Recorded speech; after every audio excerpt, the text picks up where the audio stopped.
American একটা মেয়ে খ্রিস্টান, উনি দীর্ঘদিন তার প্রায় 2 বছর পর্যন্ত তার এক বন্ধুর সাথে মেলামেশা করেছেন। একটা পর্যায়ে এসে মেয়ে বলল যে তুমি আমাকে বিবাহ করো। তো ছেলেটা বলল যে দেখো, আমি একজন সম্ভ্রান্ত বংশের ছেলে, রক্ষণশীল বংশ আমার, তুমি খ্রিস্টান অবস্থায় আমি তোমাকে বিয়ে করতে পারবো না। তোমার যদি আমাকে বিয়ে করতে হয় বা আমি তোমাকে যদি আমার বিয়ে করতে হয়, তাহলে অবশ্যই তোমাকে ইসলাম গ্রহণ করতে হবে। তো সে বলল যে ঠিক আছে, আমি ইসলাম গ্রহণ করব। তিনি ইউসুফ আলী ইংলিশে ট্রান্সলেট একটা কোরআন বই দিলেন যে তুমি এই বইটা পড়ো, অর্থাৎ কোরআন শরীফ দিলেন। তাদের দৃষ্টিতে একটা বই, এই কিতাব মহাগ্রন্থ আল কোরআন ওই মেয়ের হাতে তুলে দিলেন। তিনি প্রায় 2 মাস এটা ভালো করে স্টাডি করলেন, পড়াশোনা করলেন। কয় মাস? 2 মাস। 2 মাস পড়ার পরে তিনি সিদ্ধান্ত নিলেন তিনি ইসলাম গ্রহণ করবেন। তো তার বাপ মার সাথে আলাপ আলোচনা করলেন। ওই দেশের একটা কালচার আছে, সিস্টেম আছে, যদি আপনার ধর্ম যদি পরিবর্তন করতে ইচ্ছা করলে করতে পারবে, কোনো বাধা দেবে না কেউ। তো বাপ মার সাথে আলাপ আলোচনা বললে যে ঠিক আছে, তোমার যদি ইচ্ছা হয় যে না ইসলাম তুমি কবুল করবা, খ্রিস্টান ধর্ম ত্যাগ করবা, করো, সমস্যা নেই, তোমার যদি ভালো লাগে করো। তো সে ইসলাম গ্রহণ করলো। ইসলাম গ্রহণ করার পরে এরপরে ছেলের কাছে আসলো, এসে বললো যে দেখো ভাই, দীর্ঘদিন তো তোমার সাথে সম্পর্ক ছিল, তো এখন আর আমি তোমার সাথে সম্পর্ক রাখতে চাচ্ছি না, আমি তোমাকে বিবাহ করব না। বলছে কেন? তুমি তো আমাকে বিবাহ করার জন্য ইসলাম গ্রহণ করেছো, এখন কেন আমাকে বিবাহ করবা না? বলছে আমি এই যে কোরআনটা পড়েছি, এই কোরআন পড়ে বুঝেছি বা যতটুকু উপলব্ধি করেছি, আমি দেখেছি যে কোরআনের সাথে তোমার সাংঘর্ষিক, তুমি কোরআনের বিরুদ্ধে সব কাজ করো, আমি একজন কোরআনের বিরুদ্ধবাদী লোকের সাথে আমি সংসার করতে পারিনি। সুবহানাল্লাহ। আলহামদুলিল্লাহ নাহমাদুহু ওয়া নাস্তাঈনুহু ওয়া নাস্তাগফিরুহু ওয়া নাউযু বিল্লাহি মিন শুরুরি আনফুসিনা ওয়া মিন সাইয়্যাতি আমালিনা। من يهده الله فلا مضل له ومن يضلله فلا هادي له ونشهد أن لا إله إلا الله وحده لا شريك له وأشهد أن سيدنا وحبيبنا ومولانا محمدا عبده ورسوله الذي أرسله بالحق بشيرا ونذيرا وداعيا إلى الله بإذنه وسراجا وقمرا منيرا. فقد قال الله تعالى في كلامه المجيد والفرقانه الحميد: أعوذ بالله من الشيطان الرجيم. بسم الله الرحمن الرحيم. لقد أرسلنا رسلنا بالبينات وأنزلنا معهم الكتاب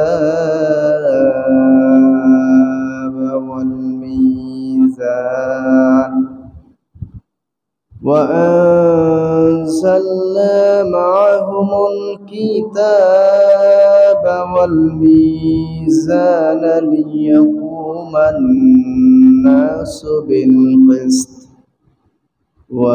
وأنزلنا الحديد فيه بأس شديد ومنافع للناس وليعلم الله من ينصره ورسله بالغيب إن الله قوي عزيز.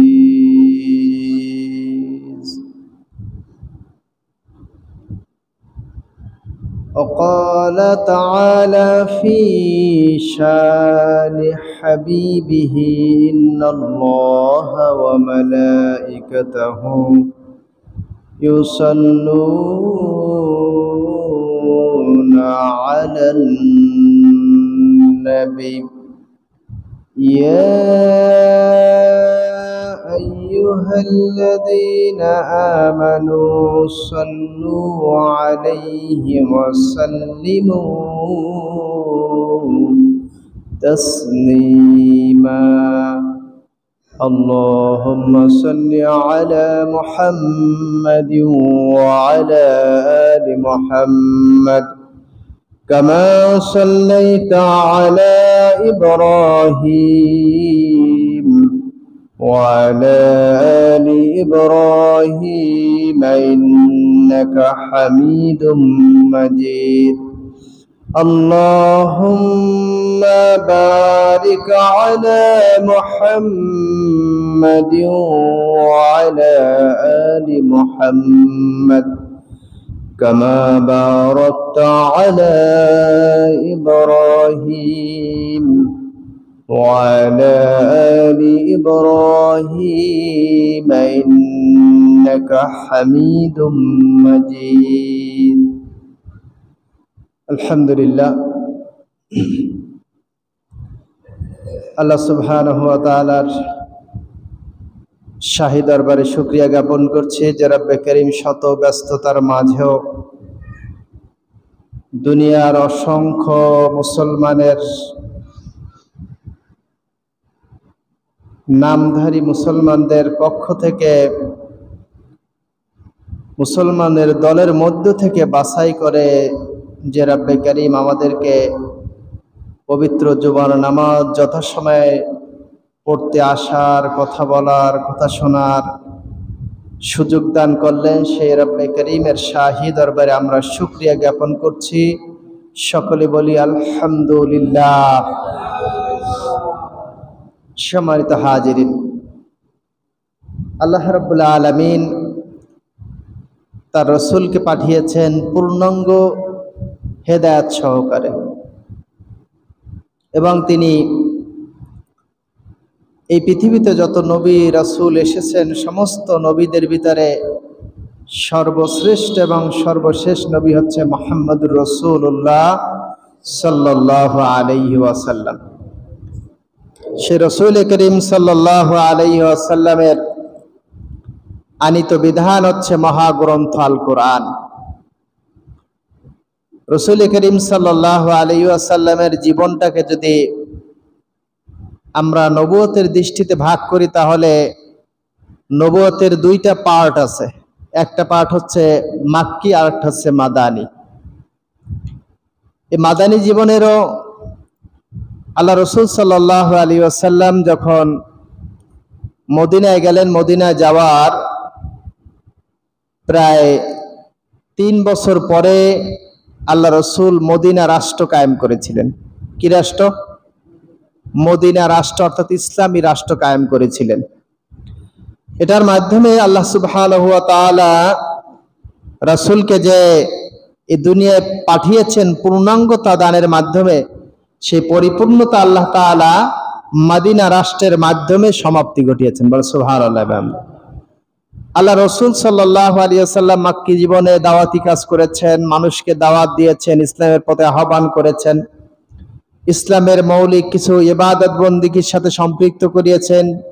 এরপরে মদিনায় গেলেন, মদিনায় যাওয়ার পরে ইসলামের আরো অসংখ্য ইবাদত বন্দেগী শামিল হয়ে গেল, সেগুলো আদায় করলেন। এরপরে সর্বশেষ কিভাবে একটা রাষ্ট্র পরিচালনা করতে হয়, কিভাবে একটা দেশ পরিচালনা করতে হয়, কিভাবে আল্লাহর বিধান দিয়ে একটি রাষ্ট্রকে পরিচালনা করতে হয় তার রূপরেখা আল্লাহ রসুল দিয়ে গেলেন। বলেন সুবহানাল্লাহ। এটা যদি না দিতেন তাহলে আমরা যারা মুসলমান আছি তারা বলতে পারতাম যে ইসলাম কিনা পরিপূর্ণ না, কিন্তু আসলে কি তাই? ইসলাম কি পরিপূর্ণ। কেমন পরিপূর্ণ? একেবারে 100% পরিপূর্ণ, কোথাও কোনো কিছু বাদ রাখা হয় না। এই ইসলামী রাষ্ট্র এবং আল্লাহ রসুলের রাজনীতি, অর্থনীতি, পররাষ্ট্রনীতি, সমাজনীতি সব কিছু মিলিয়ে আল্লাহ রসুল ছিলেন মহামানব, শ্রেষ্ঠ মানব, যার মাধ্যমে আল্লাহ রসুল সাল্লাল্লাহু আলাইহি ওয়াসাল্লামকে সকল জায়গায় আনা একটা মুসলমানের জন্য জরুরি হয়ে পড়েছে। আল্লাহ রাব্বুল আলামিন দেখিয়ে দিয়েছেন যে রসুলের মাধ্যমে, তার সাহাবীদের মাধ্যমে, যে কিভাবে একটি রাষ্ট্র পরিচালনা করতে হয় এবং এই রাষ্ট্রের নাগরিকরা কতটা নিশ্চিতভাবে তাদের অধিকার পেতে পারে। কে দেখাই গেছেন? মুহাম্মদুর রাসূলুল্লাহ সাল্লাল্লাহু আলাইহি ওয়াসাল্লাম এবং তার সাহাবী, যাদেরকে তিনি হাতে গড়ে গেছেন, নিজ হাতে গড়া চারজন সাহাবী দেখিয়ে গিয়েছেন যে কিভাবে রাষ্ট্রকে পরিচালনা করতে হয়। তাহলে আমাদের এই রাষ্ট্র পরিচালনার কাজে আমাদের সহযোগিতা করা জরুরি না নাকি? শুধুমাত্র নামাজ পড়লে হবে, রোজা রাখলে হবে, হজ করলে হবে, যাকাত দিলে হবে, নাকি সকল কাজে রসুলের আদর্শ গ্রহণ করতে হবে? হ্যাঁ, সকল কাজে। আল্লাহ রাসূল সাল্লাল্লাহু আলাইহি ওয়াসাল্লাম একজন নবী ছিলেন, একজন স্বামী ছিলেন, একজন বন্ধু ছিলেন, একজন পিতা ছিলেন, একজন রাষ্ট্রনায়ক ছিলেন, একজন যোদ্ধা ছিলেন। তার সকল প্রকার গুণ তার ভিতরে কি হয়েছিল? সমাবেশ ঘটেছিল। আল্লাহ রাসূল সাল্লাল্লাহু আলাইহি ওয়াসাল্লাম, যার কারণে যখন তিনি রাষ্ট্রপ্রধান ছিলেন তখন যুদ্ধ পরিচালনার পাশাপাশি তিনি তার রাষ্ট্রের যে ন্যায় বিচার তিনি কায়েম করেছিলেন এবং সেটা যুক্তিসঙ্গতভাবেই কায়েম করেছিলেন। আল্লাহ রাসূল সাল্লাল্লাহু আলাইহি ওয়াসাল্লাম এই বাংলাদেশের মতন 16টা রাষ্ট্র একসাথে শাসন করেছেন। বলে সুবহানাল্লাহ। কয়টা রাষ্ট্র? 16টা। বাংলাদেশ হচ্ছে 56,000 বর্গ মাইল। কত? 56,000। আল্লাহ রাসূল সাল্লাল্লাহু আলাইহি ওয়াসাল্লাম 8.5 লক্ষ বর্গ মাইল নিয়ে একটা রাষ্ট্র পরিচালনা করেছেন। সুবহানাল্লাহ। এবং এই রাষ্ট্র পরিচালনায় সর্বশেষ হযরত ওসমান ইবনে আফফান রাদিয়াল্লাহু তাআলা আনহু যখন শাসন করেন, তার শাসন আমলে এটার পরিধি ছিল 26 লক্ষ বর্গ মাইল। সুবহানাল্লাহ। 3 গুণেরও বেশি, 348, প্রায় বাংলাদেশের মতন 50টা রাষ্ট্র নিয়ে শাসন করেছিলেন মুসলমানরা। সেই রাজ্যের মানুষ কখনো ক্ষুধায় মরে যায় নাই, রাষ্ট্রপ্রধান খেয়েছে আর তার প্রজারা না খেয়ে রয়েছে এমন কোন দৃষ্টান্ত পাওয়া যায় নাই। তো সেরকমের একটা রাষ্ট্র যদি আমরা দেখে যেতে না পারি তাহলে কোরআনের মজাই তো বুঝলাম না। বুঝলাম? মনে করেন চিনি, দুধ, তেল, তারপরে কড়াই সব এক জায়গায় নিয়ে আসলাম, কিন্তু মিষ্টি বানাইলাম না, তোর কোন দাম আছে? হ্যাঁ? আর ওইটা যদি একত্রিত করে একটা মিষ্টি বানিয়ে যদি খাই তাহলে তো স্বাদ বোঝা যাবে নাকি, যে মিষ্টির কি স্বাদ। তো আল্লাহ তাআলা নবী পাঠিয়েছেন, কোরআন পাঠিয়েছেন, এটার মাধ্যমে একটা দিক নির্দেশনা দিয়ে গেছেন। এই দিক নির্দেশনার আলোকে যদি আমরা সবকিছু বাস্তবায়ন করতে পারি তাহলে বুঝতে পারবো যে আসলে ইসলামী শাসন ব্যবস্থা কতটা সুন্দর নাকি।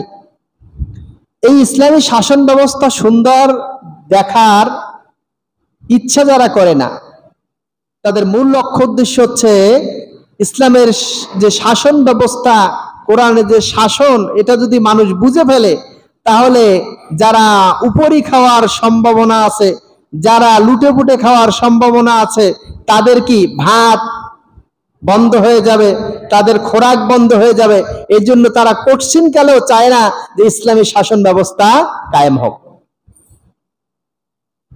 কারণ কোরআনের রাজনীতি হচ্ছে, কোরআনের বিচার নীতি হচ্ছে ধর্ষকের কি করা, বিবাহিত হলে পাথর মেরে হত্যা করা। এখন এইটা যদি বাস্তবায়ন হয়, বাংলাদেশের অমুসলিম তথা বাংলাদেশের যে অনিসলামিক দল যারা আছে তাদের শতকরা 80% নেতাকর্মীরা এর সাথে কি জড়িত হয়ে যাবে। বিশেষ করে বড় বড় নেতা যারা আছেন তারা কি এই দণ্ডে দণ্ডিত হবেন। এখন তারা তো কোনোদিনও চাইবে না যে এই রাষ্ট্র, এই ধরনের একটা রাষ্ট্র কায়েম হোক। যারা এই ধরনের রাষ্ট্র চাইবে তাদের বিরোধিতা তো তারা করবেই, করবে কিনা? করবে। তা আসুন আমরা একটু দেখি যে আল্লাহ রসুলের যুগের বিচার ব্যবস্থা এবং সাহাবীদের যুগের যে বিচার ব্যবস্থা, শাসন কার্য কেমন ছিল। রাসূল করিম সাল্লাল্লাহু আলাইহি ওয়াসাল্লামের একটা উদাহরণ দিয়ে, আরো উদাহরণ অনেক আছে, আমি ওদিকে যাব না, অন্য সময় ইনশাআল্লাহ আমার টার্গেট আছে রাসূলের জীবনী নিয়ে আলোচনা করব ইনশাআল্লাহ। যে কয় জুমা লাগে দীর্ঘ সময় নিয়ে আলোচনা করব, মন খুলে আল্লাহ রসুলের জীবনী শুনবো এবং বাস্তবায়ন করার চেষ্টা করব। তবে আজকে আমি সংক্ষেপে একটা কথা বলি, আল্লাহ রসুল সাল্লাল্লাহু আলাইহি ওয়াসাল্লাম কেমন বিচারক ছিলেন। আল্লাহ রসুল সাল্লাল্লাহু আলাইহি ওয়াসাল্লামের কাছে একজন মহিলার চুরির ঘটনা ঘটেছে। এই ঘটনাটা আল্লাহ রসুলের কান পর্যন্ত চলে এসেছে। আল্লাহ রসুল তখন স্বয়ং রাষ্ট্রপ্রধান এবং তিনি বিচারক, প্রধান বিচারপতি। ওই মহিলা ছিল মাখজুমি গোত্রের সম্ভ্রান্ত পরিবারের একজন মহিলা। আল্লাহ রসুলের কাছে তার পক্ষ থেকে একজন সাহাবীকে পাঠানো হলো, যে বললেন আল্লাহ রসুল, এই মহিলাকে কি কোনোভাবে একটু ছাড় দেওয়া যায় না? এই মহিলা হচ্ছে একজন সম্ভ্রান্ত বংশের মেয়ে। ইসলামী শরিয়ার হদ যদি হুকুমের উপরে জারি করা হয়, তার হাতটা কেটে দেওয়া হয়, তাহলে এর বংশের মর্যাদা নষ্ট হয়ে যাবে। আল্লাহ রসুলের এই কথা শোনার পরে আল্লাহ রসুলের মুখ টুক লাল হয়ে গেছে, রাগে গোসায়, যে তুমি আল্লাহর বিধানের বিপক্ষে সুপারিশ চাচ্ছ, তুমি চাচ্ছ না আল্লাহর বিধান কায়েম হোক। এবার আল্লাহ রসুল বললেন ধমক দিয়ে, যে শুনে রেখো, এই মাখজুমি গোত্রের মহিলা কেন, এইখানে যদি আমার মেয়ে ফাতেমা হতো, যাকে আমি আমার কলিজার চাইতেও বেশি ভালোবাসি, বলছে ফাতেমা যদি এইখানে হইতো আর সে যদি চুরি করত, আমি অবশ্যই ফাতেমার হাত কাটতে এক চুল পরিমাণও কুণ্ঠাবোধ করতাম না। সুবহানাল্লাহ। পক্ষপাতিত্ব হ্যাঁ করা যাবে? যাবে। আল্লাহ রাসূল শিখিয়ে গেছেন, আমার বাপও যদি আসে, আমার মাও যদি আসে, আমার সন্তান যদি হয়, আর বিচার যদি সামনে আসে এবং সেটা যদি কোরআনকে সামনে নিয়ে করা হয়, তাহলে পৃথিবীর যে কেউ আসুক না কেন, এই বিচারের আলোকে যে বিচার হবে সেটাই বাস্তবায়ন করতে হবে। এখানে পক্ষপাতিত্ব করার কোনো সুযোগ নাই। আমাদের দেশে কি হচ্ছে? আমাদের দেশে কেন, সারা দুনিয়া ব্যাপী চলছে কি, টাকার বিনিময়ে বিচার বিক্রি হচ্ছে। টাকার বিনিময় নিরপরাধ মানুষগুলো ফাঁসির মঞ্চে চলে গেছে, আর অপরাধী মানুষগুলো গায়ে বাতাস লাগিয়ে ঘুরে বেড়াচ্ছে। ইসলামী রাষ্ট্র যদি হয়, তাহলে কঠিন কালেও এই সমস্ত অপরাধীরা কি পাবে না, কোনো সুযোগ পাবে না। হযরত ওমর ইবনুল খাত্তাব রাদিয়াল্লাহু তাআলা আনহু, তখন তিনি আমিরুল মুমিনিন, তিনি একজনের কাছ থেকে একটা ঘোড়া কিনলেন, এক বেদুইনের কাছ থেকে। কি কিনছেন? ভালো করে বুঝেন, কি কিনছেন? ঘোড়া কিনছেন। ঘোড়া কেনার পরে তিনি চলে গেছেন। কিছু দূর যাওয়ার পরে তিনি পিঠে উঠে চড়ে চলে গেলেন। কিছু দূরে যাওয়ার পরে কিছু দূর গেছেন, এরপরেই ঘোড়াটার একটা খুঁত দেখা দিছে। ওমর রাদিয়াল্লাহু তাআলা আনহু ওই ঘোড়া নিয়ে ফেরত চলে আসলেন। যার কাছ থেকে ক্রয় করেছে তার কাছে চলে আসলেন, এসে বললেন যে তোমার এই ঘোড়া ফেরত নাও, তোমার ঘোড়ায় খুঁত আছে। তিনি বললেন যে আমি তোমার কাছে যে ঘোড়া বিক্রি করেছিলাম এই ঘোড়ায় কোনো খুঁত ছিল না, ভালো ঘোড়া ছিল, আমি এই ঘোড়া ফেরত নেব না। তিনি কে বলেন তো? আমিরুল মুমিনিন। তিনি কে? কথা ভালো করে বুঝেন, সে কে? আমিরুল মুমিনিন। মানে কি? বাংলাদেশের মতো 50টা রাষ্ট্রের শাসক, স্টিল তখনও সে একজন শাসক, রাষ্ট্রপ্রধান তিনি।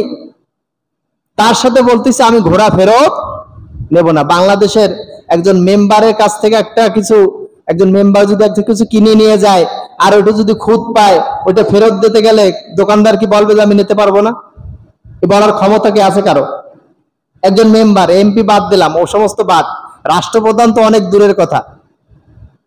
বলছে যে তাহলে একজন বিচার নিয়োগ করো। ওই লোকটা বেদুইন বলল যে ঠিক আছে, একজন বিচার নিয়োগ করা হবে। বিচারক হবেন কে? বিচারক হবেন হচ্ছে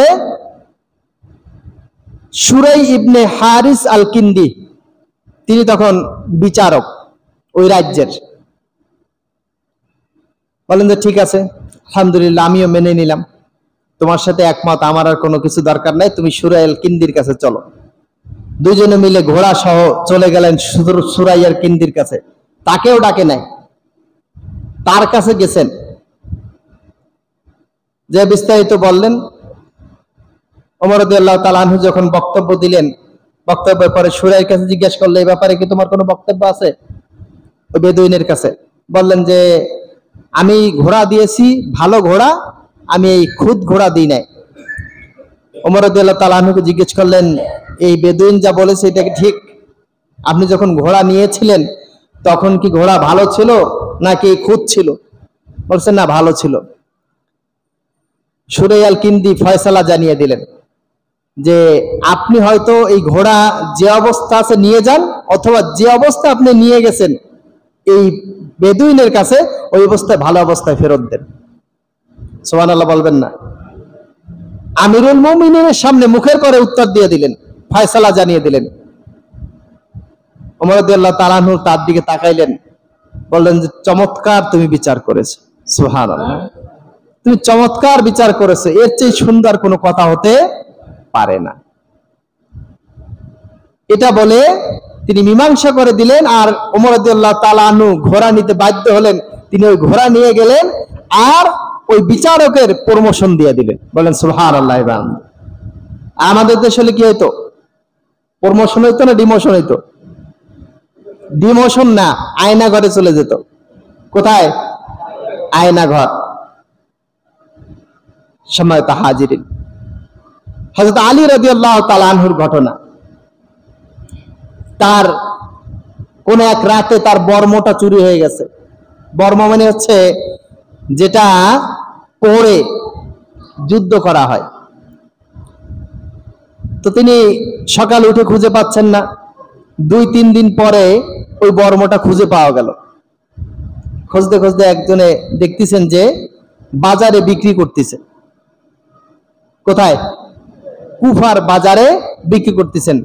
আর সেইখানে আবার ওই যে সুরাই ইবনে হারিস আল কিন্দি তাকে ওইখানের গভর্নর অর্থাৎ বিচারক বানায় দিলেন, প্রধান বিচারপতি।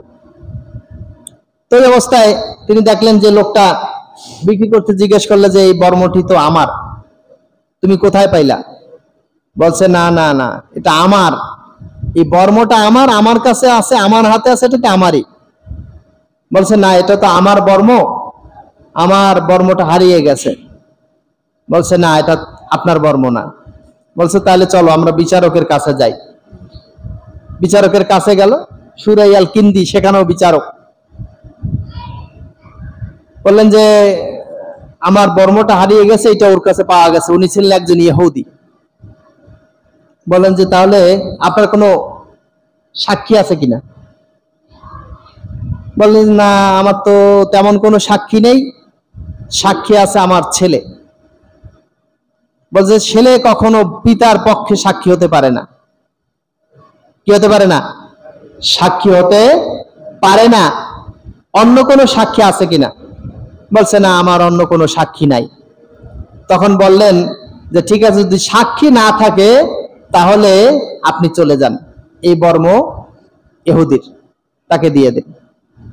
এই অবস্থায় ঘোষণা দিলেন। আলী রাদিয়াল্লাহু তাআলা আনহু আর কোনো কথা বললেন না, তিনি আস্তে আস্তে চলে গেলেন। কিছু দূর যাওয়ার পরে ওই ইহুদি আলী রাদিয়াল্লাহু তাআলা ডাক দিয়েছেন যে শুনে যান। কেন, কি হয়েছে? আসেন। বিচারকের কাছে গেলেন, যে বললেন যে এই যে বর্ম, এই বর্মটা আমার না। আপনি জানতেন যে বর্মটা আপনার, আমিও জানি, আপনিও জানেন, কিন্তু আপনি কেন জোর জবরদস্তি করলেন না? বলছে যেহেতু আমার কাছে কোনো সাক্ষী নাই, আমি কি দিয়ে জোর জবরদস্তি করব? আমার জোর জবরদস্তি করার কোনো সুযোগ নেই, তা আমি করি নাই। বলছে যে যেই ইসলাম মানুষকে আদর্শ শিখায়, তার পক্ষের জিনিস হওয়ার পরেও সে সাক্ষীর দুর্বলতার কারণে সে জিনিসটা ফেরত দিয়ে যায়, নেয় না, বাকবিধানটা করে না। বলছে এই দিন যে শিক্ষা দেয়, এই ধর্ম যে তাকে এত সুন্দর শিক্ষা দেয়, ওই ধর্ম থেকে আমি পিছে থাকতে পারি না। আজকে আমি কালেমা পড়ে দিলাম, লা ইলাহা ইল্লাল্লাহ মুহাম্মাদুর রাসূলুল্লাহ, সুবহানাল্লাহ, ইসলাম গ্রহণ করলেন। এরপরে আলী রাদিয়াল্লাহু তাআলা আনহু খুশি হয়ে গেলেন, যে ঘোড়ার পরে উঠে মানে চড়ে তিনি আসলেন, বললেন যে তুমি যেহেতু ইসলাম গ্রহণ করছো, যাও, এই ঘোড়াটাও তোমাকে দিয়ে দিলাম। সুবহানাল্লাহ। এর নাম কি? ইসলাম। এর নাম হচ্ছে ইসলামী শাসন ব্যবস্থা, এর নাম হচ্ছে ইসলামী রাষ্ট্র। যে রাষ্ট্রে কেউ কি হয় না, প্রতারিত হয় না, বিতাড়িত হয় না, সুযোগ থেকে বঞ্চিত হয় না, কারো পকেটের টাকা অন্য পকেটে যায় না। এরকম একটা রাষ্ট্রের স্বপ্ন আমরা দেখি না? কথা বলে না, দেখি কি না? খালি স্বপ্ন দেখলে হবে না, বাস্তবায়নের চেষ্টা করতে হবে। হ্যাঁ, কথা বলে না। চেষ্টা, আপনার আমার চেষ্টা যদি না থাকে, এই স্বপ্ন স্বপ্নই থেকে যাবে, কোনোদিন কি হবে না, পূরণ হবে না। একজন চট্টগ্রাম বিশ্ববিদ্যালয়ের লোক প্রশাসনের বিভাগের প্রফেসর আব্দুল নূর, তিনি একটা কিতাব লিখেছেন, একটা বই লিখেছেন, যার নাম হচ্ছে আয-যিকরু ওয়াল ফালাহ। গ্রন্থের নাম কি? আয-যিকরু ওয়াল ফালাহ। এই গ্রন্থে তিনি একটা ঘটনা উল্লেখ করেছেন।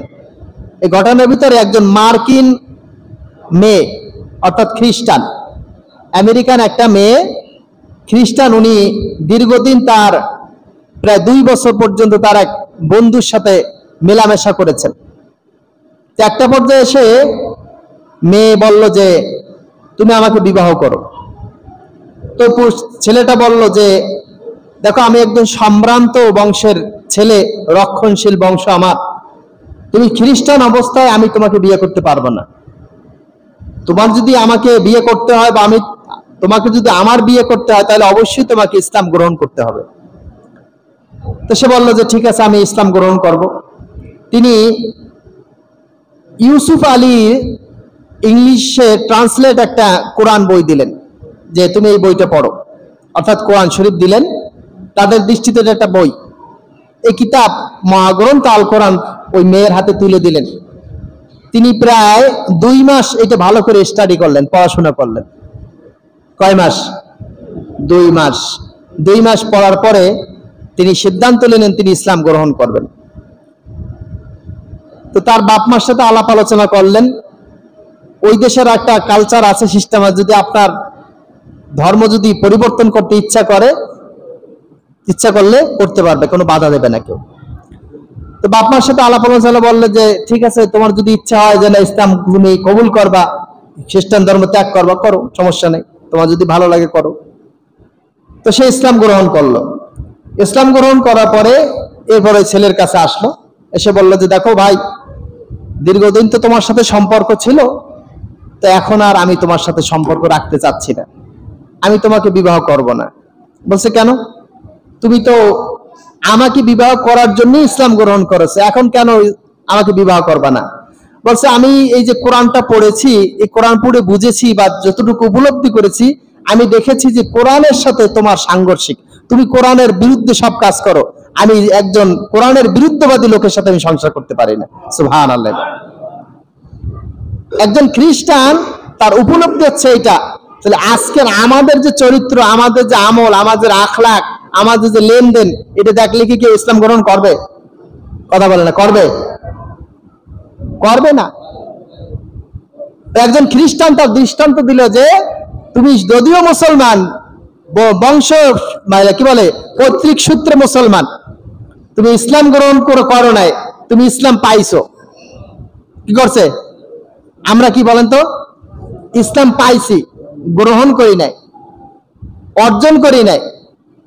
যারা ইসলাম অর্জন করছে তারা ঠিকই মুসলমান হয়েছে, আর যারা পৈতৃক সূত্রে পাইছি তারা মুসলমান হতে পারি নাই। সময় তো হাজিরিন, এই একটা ঘটনা ছিল। আর একটা ঘটনা হচ্ছে, তিনি হচ্ছেন লিও টলস্টয়, সর্বকালের সর্বশ্রেষ্ঠ একজন ঔপন্যাসিক। তিনি রাস্তায় নিঃসঙ্গ অবস্থায় মারা গেছেন। কি অবস্থায়? নিঃসঙ্গ অবস্থায়, তার কোনো সঙ্গী সাথী ছিল না, রাস্তায় মরে পড়ে আছে। মৃত্যুর পরে তার যে পোশাক আশাক খোঁজ করে দেখা গেল তার কোটের ভিতরে একটা বই পাওয়া গেছে। এই বইটা লেখা হচ্ছে আব্দুল্লাহ সরওয়ার্দী, যিনি অনুবাদ করেছেন। এই বইটার নাম হচ্ছে the saying of prophet Muhammad সাল্লাল্লাহু আলাইহি ওয়াসাল্লাম। বাংলা অর্থ হচ্ছে মুহাম্মদ সাল্লাল্লাহু আলাইহি ওয়াসাল্লামের বাণী বা মুহাম্মদ সাল্লাল্লাহু আলাইহি ওয়াসাল্লামের কথা। এই একটা বই তার পকেটের ভিতরে, কোটের পকেটে পাইছে। সেখানে আল্লাহ রসুলের একটা হাদিস উল্লেখ আছে, লা ইউমিনু হাত্তা হাব্বা ইউহিব্বু লিনাফসিহি মা ইউহিব্বু লিআখিহি, যে তুমি ততক্ষণ পর্যন্ত মুসলমান হইতে পারবা না, ইমানদার হইতে পারবা না, যতক্ষণ পর্যন্ত না তুমি নিজের জন্য যেটা পছন্দ করো সেটা অন্যের জন্য পছন্দ না করবে। কি বলছে বলেন তো? তুমি নিজের জন্য যেটা পছন্দ করো, ওই একই জিনিস যদি তুমি অন্যের জন্য পছন্দ না করো, তাহলে তুমি কি হতে পারবে না? মুসলমান হতে পারবা না। তুমি নিজের জন্য যেটা অপছন্দ করো, ঘৃণার মনে করো, অপমানের মনে করো, এই সেম জিনিস তুমি অন্যের জন্য যদি ঘৃণার বা অপমানের যদি মনে না করতে পারো, তাহলে তুমি ইমানদার হতে পারবা না। বলেন তো, এই একটা আয়না, এই কথা দিয়ে একটা আয়না বানাইলাম আমি, এই আয়নার সামনে যদি আমি দাঁড়াই, বলেন কতক্ষণ আমি মুসলমান হিসেবে টিকতে পারবো? আমার প্রশ্ন উত্তর দেন, কতক্ষণ টিকতে পারবো এই আয়নার সামনে? পারবো? নিজের চরিত্র যদি মিলাই, যে আমি পছন্দ করি মানে আরেকজনের ক্ষতি হোক, আমার লাভ হোক, এটা ম্যাক্সিমাম করি কিনা বলেন? আরেকজনের লাভ হোক এই চিন্তা করে কখনো কোনো কাজ আমি করি না। আমি সবসময় চিন্তা করি যে আমার লাভটা কিভাবে হয়, আরেকজনের ক্ষতি হোক, যার কারণে তো আরেকজনের আইল ঠেলে নিয়ে, আরেকজনের 1 বিঘা জমি ঠেলে নিয়ে আরেকজনের ব্যবসা বাণিজ্য ধ্বংস করে নিজের ব্যবসা বাণিজ্য টিকানোর চেষ্টা করি। তাহলে কি আমি কি মুসলমান হতে পারছি? হ্যাঁ, পারি নাই। মুসলমান হওয়া যাবে না, আমাকে এই মুসলমান হতে হবে যে মুসলমান অন্য মুসলমানের উপকারে আসে, লাভে আসে, সেই মুসলমান হতে হবে। সম্মানিত হাজিরিন, হযরত ওমর রাদিয়াল্লাহু তাআলা আনহু দীর্ঘ বছর শাসন কার্য পরিচালনা করছেন। তার জীবনে অনেক ঘটনা আছে, যে শাসক আমাদের দরকার, একজন ওমর দরকার। ওমরের মতন যদি শাসক আমরা না পাই, তাহলে আমাদের ভাগ্যের কোনো পরিবর্তন ঘটবে না।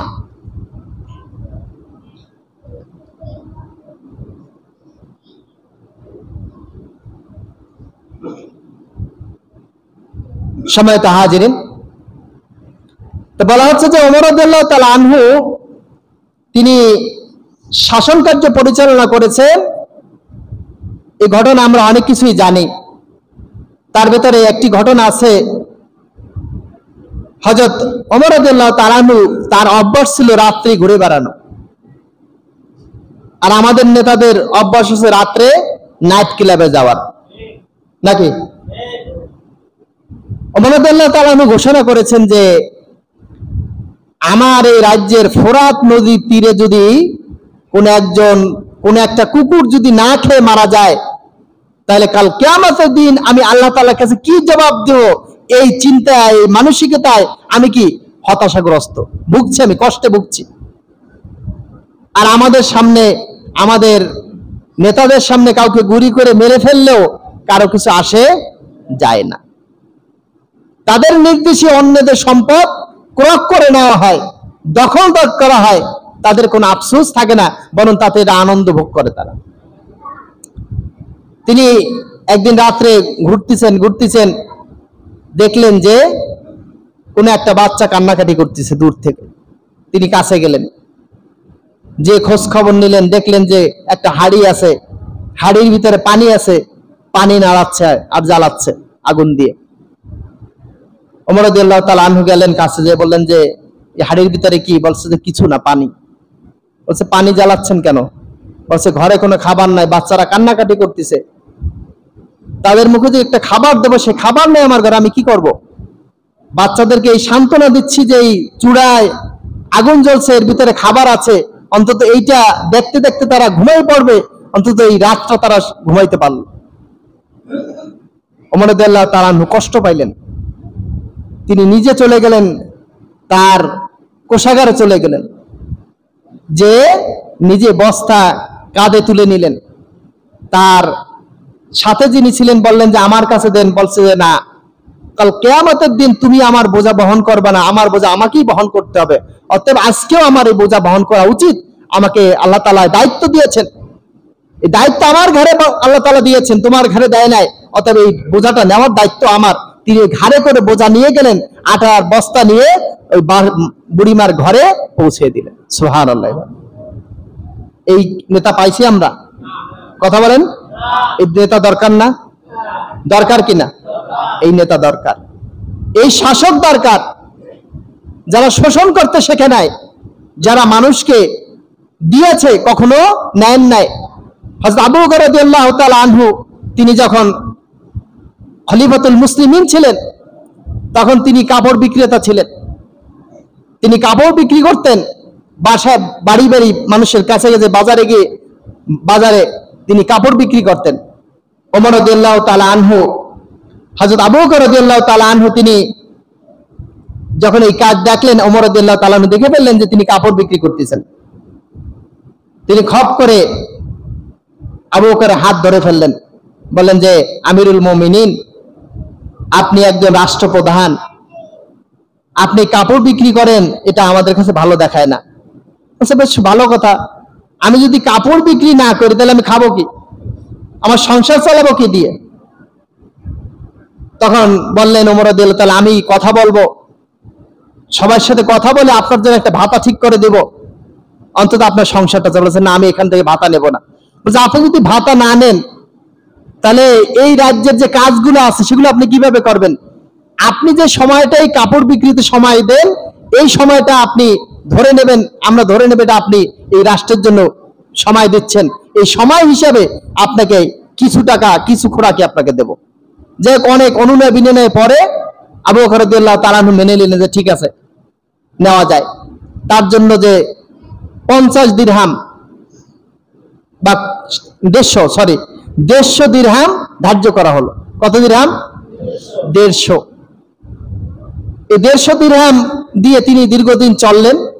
হঠাৎ করে তার স্ত্রী একদিন বললেন যে আমিরুল মুমিনিন, ঘরে তো বাচ্চারা আছে, বাচ্চারা একটু পিঠা খেতে চাচ্ছে, তা আমার তো তেমন কিছু না, আমি অল্প অল্প অল্প কিছু টাকা জোগাইয়া, কিছু টাকা হয়েছে, আপনি এই টাকাটা দিয়ে একটু তেল কিনে নেন।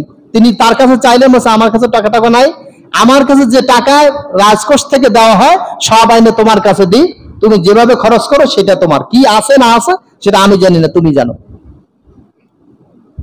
এই 3 মাস পরে যখন তিনি, অর্থাৎ 10 দিন হয়ে গেল, 10 দিন পরে 5 টাকা 5 দিরহাম তুলে দিলেন আমিরুল মুমিনিনের হাতে, দিয়ে বললেন যে এই নেন, এখন এই 5 টাকা নেন, এই 5 টাকা দিয়ে কি কিনে আনেন, একটু তেল কিনে নিয়ে আসেন। বললেন ঠিক আছে। ওই 5 টাকা নিয়ে তিনি রাজকোষে জমা দিয়ে দিলেন। সুবহানাল্লাহ। এবং বললেন যে আমাকে কয় টাকা দাও? বলছে 150 টাকা। তাহলে এই 10 দিনে হচ্ছে আমার 5 টাকা জমছে, তাহলে 30 দিনে 15 টাকা জমার কথা, তাহলে আমার সংসারে আমি এতদিন যে অতিরিক্ত যে টাকা 15 টাকা করে বেশি নিচ্ছি, আমি আস্তে আস্তে করে শোধ করে দেবো, আর এরপর থেকে এই রাশকোষ থেকে আমার জন্য 135 টাকা দেওয়া হোক। সুবহানাল্লাহ বলবেন না? আর আমাদের কি করে, কোটি কোটি টাকা লুটপাট করে নিয়ে গেছে, কোনোদিনও ফিলিংস আসে নাই যে এই টাকাগুলো যে আমি নিয়ে দিচ্ছি, কার টাকা নিচ্ছে, কার টাকা আমি নিচ্ছি, কেন নিচ্ছি, কার জন্য রেখে যাচ্ছি। এই অনুভূতি, এই ফিলিংস, এই টেন্ডেন্সি যার ভেতরে জাগ্রত না হয়, তারা কোনোদিনও কি হতে পারবে না, শোষক হইতে পারবে, শাসক হইতে পারবে না। আমাদের জন্য শাসক দরকার, যারা আমাদের পাশে এসে দাঁড়াবে, আমাদের সুখে দুঃখে আমাদের পক্ষে কথা বলবে। এই লোকগুলো আমাদের দরকার। আর এই লোকগুলো তৈরি করার জন্য আমাদের কি করতে হবে, চেষ্টা চালাতে হবে। যারা এই পথের পথিক, যারা এই পথে চলছে, যারা ইসলামের শাসনের দিকে আহ্বান করছে, তাদের হাতে হাত রেখে ঐক্যবদ্ধভাবে এই শাসন ক্ষমতার দায়িত্ব তাদের হাতে দেওয়া উচিত। উচিত কিনা বলেন? উচিত। আমাদের দেখা উচিত তাদেরকে। আমরা তো অনেক কিছু দেখলাম, এমন কাউকে পেলাম না যারা এই ধরনের কাজের সাথে সম্পৃক্ত নাই।